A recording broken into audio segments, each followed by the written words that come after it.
Welcome to the Ball and Blockchain podcast. I'm Neil Smith, and today we are talking about exchanges and gas fees. Justin, welcome to the podcast. So good to be here again, and a not controversial topic, but a topic that comes up all the time because there's so many options and so many moving parts that I feel like this one is kind of all over the place, but in a good way. So if we're going to make our best attempt to talk about what we've learned and share that with everybody else of all the different exchanges and places to buy NFTs, buy and sell, marketplaces versus exchanges, what's a gas fee, because that pops up when you're buying your first one and you have no idea, a gas fee pops up, and then that is confusing to everybody too, and why they're so expensive. How about that? So it's kind of all over the place. Where do you want to start? Some of them are so expensive, some of them are not so expensive, and very true. It's hard to understand why are some expensive, why are some not expensive. The reality of this podcast is we don't have all the answers. We are just navigating this space and learning as we go and trying to learn out loud and trying to learn from each other. So let's start with Justin. Where did you, from an exchange standpoint, what was the first cryptocurrency you bought and where did you buy it? Interesting. I don't even know. I think I bought Bitcoin in like 2016 on Coinbase. Yeah. I think that's the first thing I did. Yeah. Coinbase is an exchange that now has Coinbase Pro and Coinbase Wallet. Yes. Which I don't know why you need extra, but we can talk about that today too. There are multiple options. So yeah, I used Coinbase. I think at the time was most widely used, or a friend had used it. I didn't totally know what Bitcoin was, but I was kind of bought in on going like, I kind of like what's happening here and I want to be a part of it. Even though I don't understand, I'm going to buy in for a little bit. So I didn't buy too much, but enough that I felt risky. How about that? So I was like, all right, I'm going to try out this new thing. This has nothing to do with exchanges, but just a fun story. Bitcoin exploded and I tried to sell on Coinbase, and there were so many people trying to sell at the same time that I couldn't sell because it wouldn't process. So I think that was more of a Coinbase thing. It was the first time Bitcoin had really just exploded in a few years. And then I waited. I was like, fine, I'll just hold on to it, which is kind of my long-term plan anyway, is I think all of this is around for the long term. So I'm just in it to hold, just trying to capitalize on a little day trading there. And so I let it go. But another not so fun, but fun story was what did it come down to? I needed to show some cash in my bank account because I'm buying my house that I'm currently in right now. So I sold all my Bitcoin just to show cash in my savings account since a bank didn't see Bitcoin as legitimate. So then I was going to buy back in, and I didn't basically just do it for a few days and then buy back in. I didn't buy back in, and Bitcoin shot up again and has remained up. And I missed like a $40,000 to $50,000 swing right there on Bitcoin pricing. So I didn't say lose a lot of money, but I missed out on the opportunity big time. So that was my first exchange and a fun question. I got a question. Have you ever owned a full Bitcoin at any point in your life? I don't think so. Yeah. Let me think. I haven't ever. I was going to think when I initially did, I think I was like 0.9 or something like that when I initially bought in. Yeah. I don't know. Or I don't know. I can't remember. Yes. I don't think I did, though. I think I've owned a lot of other solid coins, but Bitcoin, I think I was like just under 1 the entire time. I always remained just like, I want to stay competitive in the conversation. Yes. And that was about it. Yep. With other coins, I bought plenty. It's definitely one of my goals to get a full Bitcoin. Which is roughly at what right now? I think it's at like 60,000-ish. Yeah, it's been hovering around 60. Yeah, around 60 for a couple months now. What's funny is when somebody's listening to this podcast, it could be like 30 and it could be at like 120. Like we have no idea. Yeah, right now at this time, it's at 60. Yeah, that's what I think is super interesting. So it's like volatile day trading. Totally. Well, and so Coinbase is where I started as well. It is interesting with the regular Coinbase. I bought Bitcoin, and it's interesting now. I can no longer buy on Coinbase because they won't seemingly approve my ID. I've tried like 20 times to get my account verified so that I can add funds to my Coinbase. and they continue to reject it for some reason. Really? I have no idea why. And I think the frustrating part is I don't really have anybody I can contact or whenever I've tried. So I've now switched to Gemini as my primary way to buy cryptocurrency. But I remember I used Coinbase. I bought Bitcoin with my friend Nick Runyon, who I co-wrote the book Crypto for Good. A little plug for our book, which is a book for nonprofit leaders in cryptocurrency.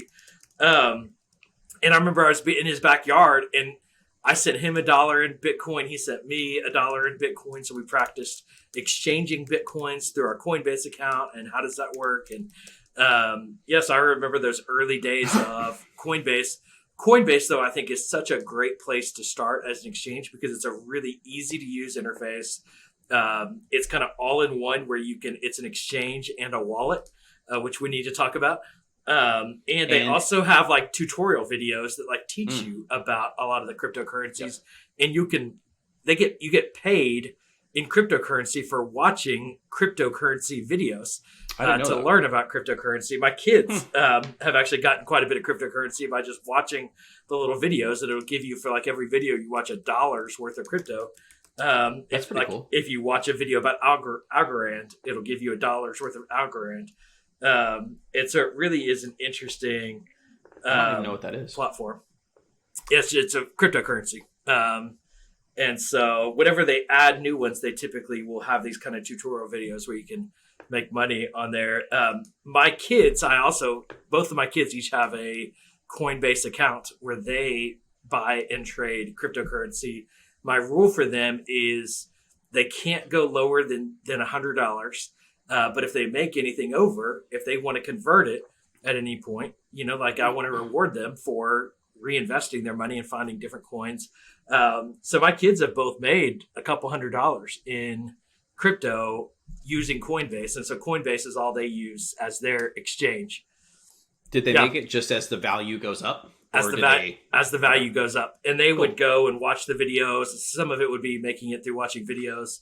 And some of it would be through just trading. And they don't know what they're doing. But they are learning, basically how to let your money make money, which is kind of my goal in teaching them about cryptocurrency. And but they have to send me cryptocurrency, and then I send them USD. They have basically a debit card or a little checking account that I will exchange their crypto. So I'm their exchange for crypto. So they send me to my Coinbase account their Bitcoin or whatever coin they're going to send me, and then I'll send them US dollars. So anyways, it's a Coinbase is a great foundational platform. Let's talk though exchange versus wallet, because Coinbase does both of those. Justin, what's a wallet?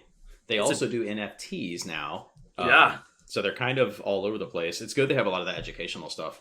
I thought it might be good even to follow, like you just talked about your daughters having, so they have their own Coinbase account. Yes. They're buying through the exchange. Yes. Which an exchange, much like, I don't know, exchanging dollars for euro for, like, you have to have a money exchange to offset the differences in value and inflation. So Bitcoin versus Ethereum, both on Coinbase, and they're both value types. I'm gonna say, like, they're both like dollars, but they're not. So they're both like value types, right? Yes. So they could be at different values, so you can exchange those for, like, one Bitcoin is actually going to be 10 Ethereum coins or tokens or whatever. So you can own that on an exchange. So I can just go to Coinbase and just buy, like, create an account and just buy it, and then it lives on the exchange. Yes. If I want to pull that off the exchange, it still holds its value. Like, I can pull $5 out of the bank and it's still worth $5 or whatever inflation is down the road as it grows. Yes. $5 is $5. Much like if I have one Bitcoin and I take that off of an exchange, aka the bank, shared resources out of the bank, you still own it, but kind of. Yes. We'll get into, that's not actual ownership necessarily, but the bank still holds your money for you. The Coinbase still holds your money for you, the exchange. But if you pull that out and put it into your wallet, now you own that off of the exchange. So you have a wallet where you can hold a bunch of different currency types. So if I want to put Bitcoin in there and Ethereum in there and Solana, all the other ones I'm working with, I can put them all in there, and then then it'll give me my total of I have $100 in the bank, but I have 3 different cryptocurrencies that add up to that $100. Yes. Then that wallet can be used for different exchanges. Why are there so many exchanges? Why are there so many wallets? And I think why are there so many crypto types? so in some ways, your wallet is your bank account. And so if you think about like I know my analogy was just not that, it was the other way around, but this also makes sense. So I use and this is how it makes sense to me, and so it might be wrong though. I have like my Chase bank account, which is where I store my money, and then I'll have like a checking account and a savings account, and I'll have different accounts within my Chase accounts, and in some ways, what essentially your digital wallet becomes that storage place for your cryptocurrencies. And so within that, you might have Ethereum currency, and you might have Bitcoin currency, and you might have Algorand currency. What you also can store in there, that you mentioned earlier, is NFTs. And so as you have digital assets that you buy, you can also store those in your digital wallet. Like your safe deposit box. It's like your safe deposit box. It really is in many ways. And so that's where too you'll get into, and maybe we'll have a whole nother episode on security, but why that wallet, securing that wallet is so important, because you don't have Chase securing that wallet for you. You have to secure it yourself, and you have to remember that password. If you lose that key, you don't get it back. And so like if you lose your key to your safety deposit box, Chase will probably just get you another one, or I never had enough assets to have a safety deposit box. But you can click your forgot password thing, and they'll just send you a new password. And make sure you have a social security number or your driver's license. And they're like, "Cool, you are who you say you are. We'll give you access back to your stuff again." Yes. And my first Coinbase wallet, actually, I bought a CryptoKitty and stored it in my Coinbase wallet, and I forgot my password. And that is now gone forever because I can't, in Coinbase, can't just the way crypto wallets work, they can't just send me a new password to that wallet. And so that CryptoKitty is now lost with that password in that wallet somewhere. Now that was a $20 CryptoKitty or something. It was luckily, it wasn't a massive loss in comparison to others. But yeah, it was a lesson learned of how a crypto wallet is different than other things we've done online in the past. And so, yes, the wallet is for storage. The exchange is for exchange. And I think you asked earlier, Justin, the difference of exchanges. Well, it's like in many ways, if I'm going to exchange stock, I could do that on Ameritrade, or I could do that on Robinhood, or I could do that on NASDAQ, or I don't even know what some of those are. I use Robinhood. And so it's like a stock exchange, I think. Or it's like when you get off the airplane, in other countries, and you can see that like booth you can go to where they have like euros and USD, and you can exchange your physical currency for a different currency based on what the value of those currencies are at that time. Because the reality is, as you mentioned with inflation, the US dollar is worth different things at different times. We don't realize that because we just think in terms of a dollar's worth a dollar. But I think we know logically that a dollar today is worth less than a dollar 10 years ago because of inflation. And that's where cryptocurrency is often different than dollars. I think you brought up a good point for an analogy to kind of the next topic, which is if I'm at the airport and I walk up to the window and I'm like, here's $100, I need this exchange to euros. Yes. They're going to charge me a fee to do that work. Yes.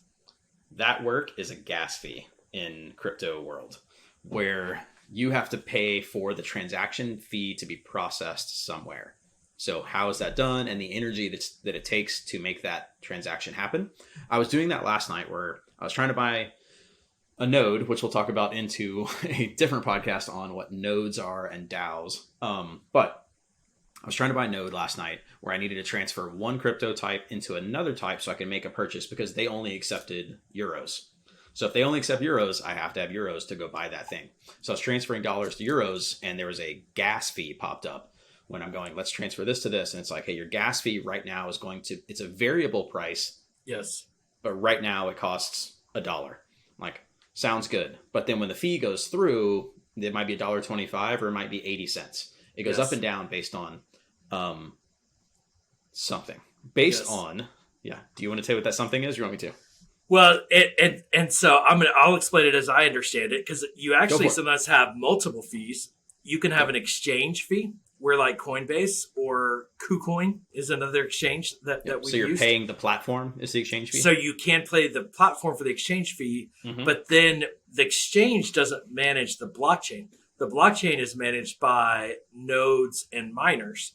Nodes being what stores the data, miners being what powers the blockchain.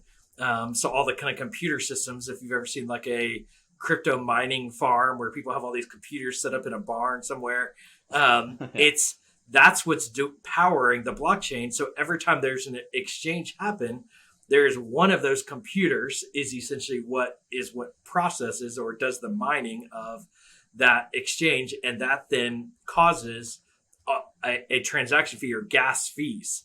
And so when you think about gas fees, it's based on how many transactions are happening right now. If a whole lot are happening, gas fees can go up. And so it's based on demand. Yeah, so it's kind of like if there's a bottleneck, the prices will go up because there's 1,000 people trying to do this thing right now, but we can only process 2 at a time. So therefore, let me crank this up because we have a lot to do. Yes. And so what the language you hear right now on Ethereum in particular are gas wars. And so you've got so many people Ethereum is such a popular blockchain to build on because it's just so solid and it's built, I guess, the infrastructure. It gets into technical that I don't understand, but Ethereum is the most common. And so when you're using Ethereum, you're likely to pay pretty significant gas fees. I mean, I just did an exchange the other day where it's like I did $1,000 exchange, but I had to pay $200 in gas fees. And it was like, holy cow, that's a crazy transaction fee. A 20% transaction fee is 20% pretty hefty compared to like at an ATM where it's like, are you prepared to pay $2.50? Yes. And I'm annoyed when it's like over 50 cents, you know? Yeah. But now I'm paying $200 on a transaction. Now, a lot of times what people say about crypto is the value is that we're removing middlemen, and the technology is kind of then agnostic, and it's going to minimize our fees. Right now, it seems like crypto is actually increasing our fees. And so that's where I think some of the technology is behind the adoption is the speed is actually much slower. Credit card fees are much faster. Credit card fees are much cheaper. And so it's in many ways, fiat is still a better transaction tool than crypto and blockchain when you think about those gas fees and transaction fees. And so that's a significant factor, I think, for people to realize that as you get into this, it's there are some fees that are kind of crazy. Yeah, so it's interesting thinking so if I'm going to go buy an NFT or something on an exchange to buy Ethereum, there's going to be a gas fee associated with that could be up to like 20% of the purchase price, not a flat fee. So 20% of $1,000, it could cost that much. So you have to kind of decide, is it worth it to offset that difference right now? Like, I thought about that last night buying stuff like, well, is this thing that I'm trying to buy worth the $200 fee that it's going to cost to get me in? Because that's going to put me $200 in the hole right when I start. Yes. Am I going to recoup that investment fast enough that it makes this transaction worth it? So processing that last night, it's super interesting to think about that. I think with Ethereum being the most popular, the most secure, there's more people using it right now. So the gas fees are high because there's more of a bottleneck from all the people using it. I forgot the exact numbers. I'm sure we can look it up and like drop it in the notes, but there's like American Express processes like 1 million transactions a second and Ethereum can process like 80. Like it's that far of a difference in the technology is moving more towards individualistic ownership of data and transactions. But because we don't have enough nodes, there's not enough miners to process everything. It just costs more right now. Yes. So there are less used cryptocurrencies right now that actually have way less gas fees or none. Sometimes they'll charge a platform fee that'll cover your gas fee cost. So buying something on, let's say Solana, or I was like on Mintable or something the other day, where they're basing their exchanges off of not necessarily, or marketplaces, not on Ethereum, but on others. So you can get cheaper or way less. It just kind of is like maybe not as popular right now. And so you kind of like, well, I want to be with the cool kids and do the popular thing. But it's like, well, that costs a lot more. But if you're using all these alternative or the less popular coins and exchanges, then your fees are way lower. So there's kind of this appeal to like even out the marketplace a bit with not everybody needs to own the pair of Jordans. There's some people that can own the Reeboks as well. And we can even out the marketplace here. And so I think that's kind of in process of what's happening right now, just to put it all in comparison. Yes. And this is where I think crypto can feel very overwhelming and confusing for people getting into it. I'm going to share, as you and I were both trying to get into the same project recently, and you and I were texting yesterday about basically, here's what it took for me to get this new kind of coin that I wanted. I had to go buy some coins on Gemini. I converted those coins from Gemini to my MetaMask wallet. And so I bought Ethereum. I converted that Ethereum to MetaMask.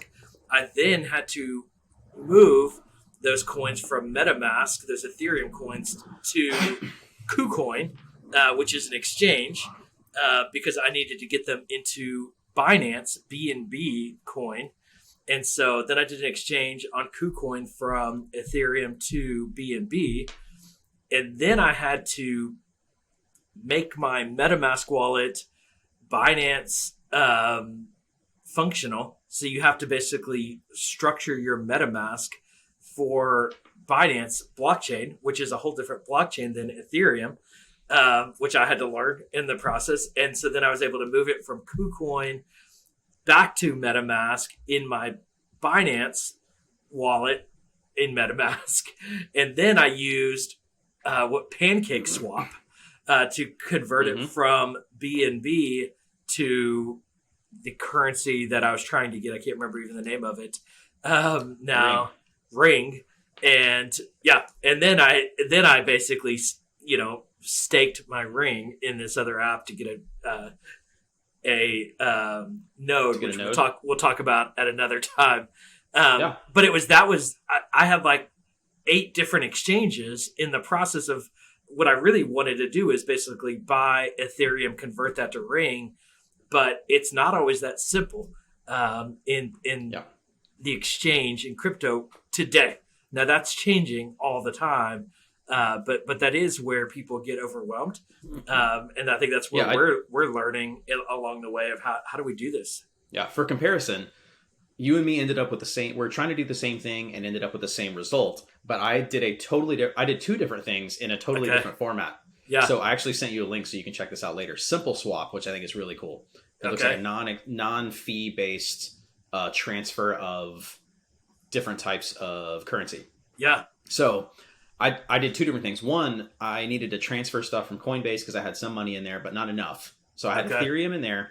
And I think I transferred Ethereum to, I used Simple Swap to send Ethereum to Binance Coin. Then I used the Binance Chrome extension to change Binance Coin to Binance Smart Coin. Yeah. Then I could send Smart Coin to MetaMask in a new, just like you talked about, you had to do a new setup in MetaMask in order to hold your Binance Smart Coin in order to use Pancake Swap to use Binance Coin to buy Ring.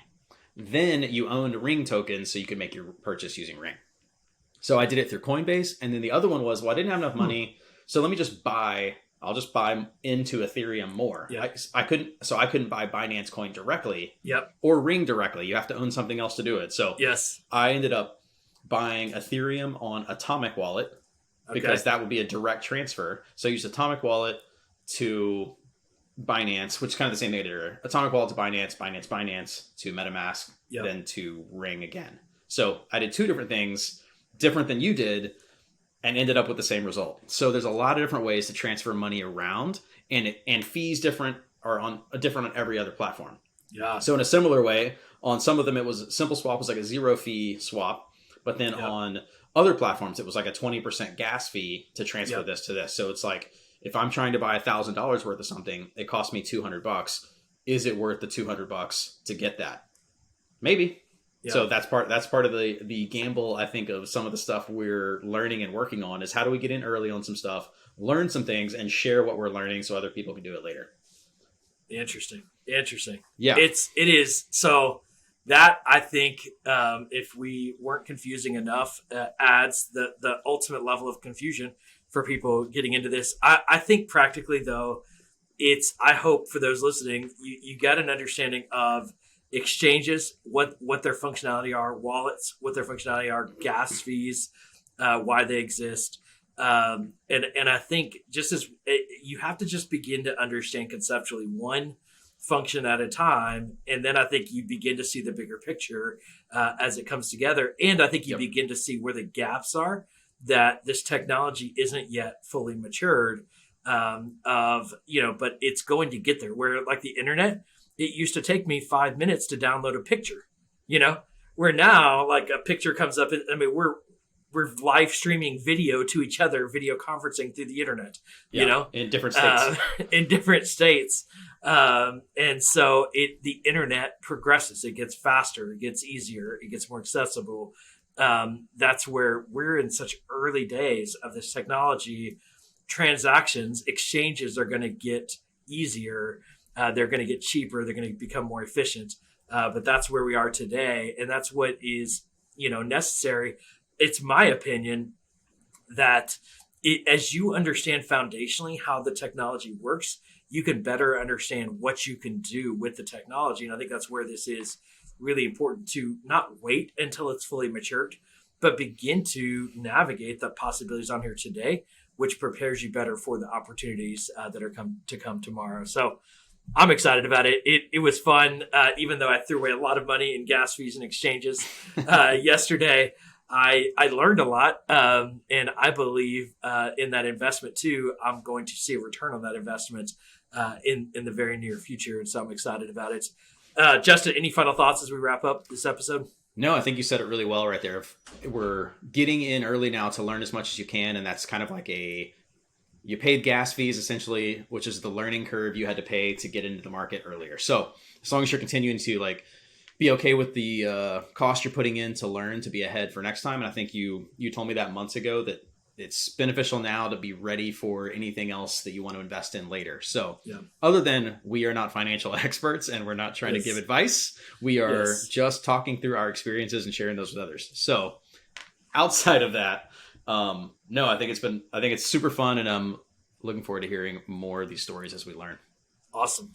Well, thanks everyone for listening. If you're listening to this on Apple Podcasts or Spotify or wherever you're listening, if you could leave a rating or review, it would help us to get this podcast to more people and expand the conversation. We appreciate you listening, and we'll talk to you again on the next episode.